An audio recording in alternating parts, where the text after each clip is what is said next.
Hey guys, welcome back to our channel. If you're new, hi, my name is Anshula, and today we're going to be talking about the best books of 2024. 2024 was a reading year for me that was bookended by novels and memoirs I loved so much. I might forget some bits of these narratives down the line, but I don't think I'll ever forget the feeling of reading these books for the first time last year. If I had to pick one book that impacted me the most in 2024, it would be this one, Viola Davis's memoir. In Finding Me, Viola Davis shares her life in such a raw, plucky way. This is a sassy, given book that is so emotionally charged, yet self-aware and full of hope and determination. Like a lot of celebrity memoirs, the early chapters center on her childhood. And for Viola Davis, those years before she became an established actress were tidal waves of hardship and trench-like moments. So it took her a long time, post decades of running away, to finally accept that she is a fighter and courageous and always has been. I really appreciated Viola Davis's willingness and ability to reflect on her life in such an unfiltered format. By doing so, she interrogated the ways in which we tell ourselves stories of the past and the moments that we choose to define ourselves by. I originally listened to the audiobook for Finding Me, which Viola Davis herself narrates. The audiobook is fantastic. No surprise, she is an Oscar and Emmy award-winning actress. But I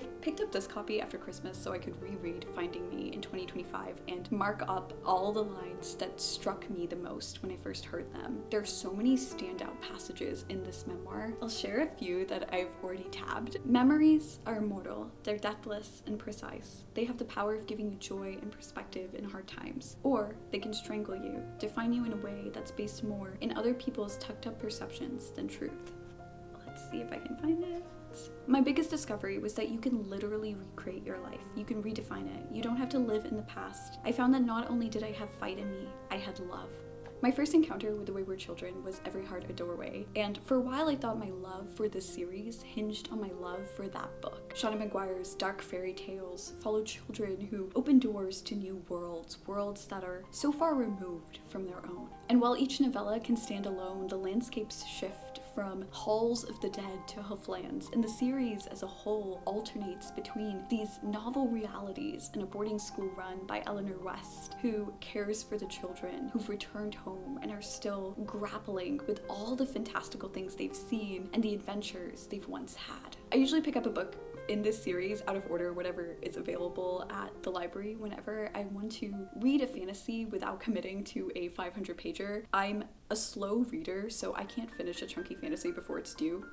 Not gonna happen. But every installment of the Wayward Children series is tiny, usually 200-ish pages at most. And while I've found some underwhelming, there are those that punch well above their weight. And Lost in the Moment and Found was that book for me. My new favorite of all the Wayward Children's novellas and one of my favorite books of 2024. This is the story of a girl, Ansi, who runs away from home and enters a shop where the lost things go. The shop is a little like the Room of Requirement from Harry Potter, but with portals that let Ansi into plazas and new places. And like all shops, everything has a price, even if at first the price isn't very clear. Lost in the Moment and Found is all about the little things we lose as we get older, including sometimes trust in adults. And this book broke me, but also reminded me why I continue and will continue to read and love Shauna McGuire's Wayward Children series. How to Say Babylon was the book on my 2024 TBR that I was most curious about. I had seen so many rave reviews, the cover kept popping up on my Instagram feed with 5 bright star emojis in every caption. I knew I wanted to prioritize reading this book last year, and I am so glad I did. Safiya Sinclair's memoir is a recollection that carves art out of pain. If for nothing else, I would reread this book for its prose alone. She writes beautifully. She bends language to her will, conjures imagery in the way only a poetess can, and it's poetry that heals her and nurses her and gives her the strength to combat the compliance expected of her. Safiya Sinclair grew up in a household imprisoned by extremisms. Her father's overzealousness for Rastafarianism and his obsession with levity festered and festered until the lens through which he viewed the world was myopic. So Safiya and her siblings' lives were or governed by restrictions. Yet, she doesn't direct her anger at Rastafarianism as a whole. She conveys her own openness and understanding by sharing how Rastafarianism started as a Pan-African movement focused on liberation and anti-colonialism, how Rasta people were persecuted as a minority group in Jamaica and still are othered and isolated because of negative narratives and misbeliefs. These facts bleed into her own story, which is one of absolute resilience.